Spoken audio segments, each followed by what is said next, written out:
and that God had promised them that land. You remember when God sent Moses into Egypt to tell the children of Israel, okay, it's time for us to leave Egypt. God has sent me to you to deliver you out of Egypt. There in Exodus chapter 3 and verse 8, that deliverance out of Egypt was to a land flowing with milk and honey. God had promised them that land. All the way back in Genesis chapter 12 and verse 3. God promised Abraham that He would give them all, He would give his descendants that land, that everywhere Abraham looked, He said, this land's going to be the home of your descendants. God had promised them that land. And Caleb and Joshua had no doubt of God's promise. They were fully convinced that God made that promise to them and God would keep His promise if they were faithful to Him. But the 10 cowardly spies stood against them, and all of the people sided with the 10 cowards that gave a bad report. And so we know how the account goes, that God told them for every day that they went and spied out the land, you're going to be in the wilderness for a year. And no one over the age of 20 is going to inherit the land except for Joshua and Caleb. Because Joshua and Caleb were faithful to God. They didn't doubt God's promise, where everybody else did. So here's Joshua and Caleb who are standing against the entire nation of their people. And you know, it's interesting, isn't it, that God didn't say that everyone over the age of 20 is going to die in the wilderness. None of them are going to inherit the land except for the tribe of Ephraim, Joshua's tribe, and the tribe of Judah, Caleb's tribe. Apparently their own tribes didn't even side with them. They stood against the entire nation. And yet, they issued that challenge to their people. Caleb voices that challenge in chapter 13 and verse 30. Let us go up at once and take possession, for we are well able to overcome it. And standing in the face of an entire nation of people that are crying and complaining and saying that they were going to do away with Moses and get them a new leader that's going to take them back to Egypt, Caleb and Joshua remained faithful to God. And so they were allowed to go in and inherit the land. And that challenge that Caleb issues to the children of Israel is very significant. It's a challenge that we can learn from, because so many times we find ourselves in a position where we're having to make a decision whether or not we are going to hold God good to His promises, or whether or not we're going to side with a doubting world. Whether or not we're going to go with the majority who says, no, this is the way that we should be going, or whether or not we're going to stay with God who promised us that if we are faithful to Him and follow Him, we have a great promised land coming. We have a house not made with hands, a kingdom not of this world, to inherit everlasting life, if we will stand with Him, regardless of how the majority goes. And we find ourselves so frequently having to make a decision between going with the flow or siding with the majority, or going against the majority opinion and standing with God and having enough faith and the strength of faith to hold God true to His Word and to be faithful to God.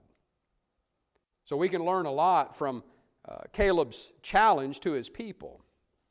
As he issues that challenge, we see three things there. First of all, it's a challenge requiring unity. He says, let us go up and take it. For we are well able. It is a challenge requiring the unity of the people. Because if Judah had told Caleb, okay, Caleb, we'll go with you, and Ephraim had told Joshua, okay, Joshua, we'll go with you, and you had 2 out of the 12 tribes that were saying, okay, we'll go up and we'll take the land, and the other 10 tribes were saying, we're not going. We're like grasshoppers in their sight, and we're not going. Well, there would have been a division amongst the people there, and those 2 tribes isn't who God sent to the land. God sent Israel's children to the land. They had to go and take that land as a unified body. And so Caleb challenged them to be unified in their purpose, to be unified in going up. He says, for we are well able to take it. You know, some of the darkest years of Israel's history were during the years of the divided kingdom, when Judah was divided from the northern kingdom of Israel, and you had 2 tribes in the south and 10 tribes in the north. And there was, in all of those years of that divided kingdom, there was never a single good king of that northern kingdom. And the kings of the southern kingdom were, hit and miss. There were some good ones, but there were more bad ones than good ones. And it was some dark, dark years for the children of Israel as they were divided. They weren't a unified people. And both of them ended up going into captivity. The children of Israel in the northern kingdom first went into captivity to the Assyrians.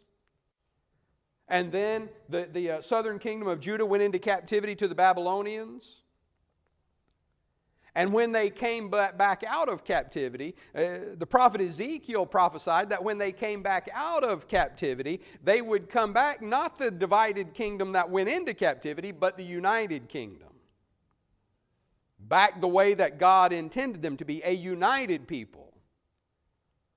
Caleb challenged them for unity.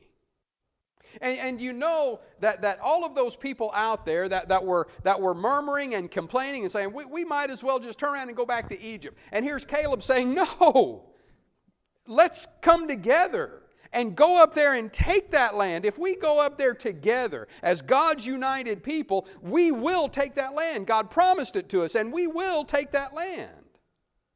And you know that there was people out there in the crowd saying, oh, there goes Caleb being divisive. Caleb's just a divisive person. He just refuses to go along with the people, and he's just trying to divide the people. And so many times that's the case, isn't it? That it's the person who is being faithful to God. It's the person who is doing exactly what God said to do. It's the person who is being faithful that gets accused of divisiveness, isn't it? Now, here's Caleb and Joshua. 2 out of, we don't know how many hundreds of thousands, that were saying, let's go and take that land. And everybody else going against them. So they're pointed at and said that they're the divisive ones. But it is never the fault of the one who is being faithful to God for division. The one who is being faithful to God is never the one who is the cause of the division. The cause of the division in this case, with the children of Israel being divided here, even with such a huge majority being divided on one side and such a small minority divided on the other side, was because of the ones who were refusing to take God at His word. Who were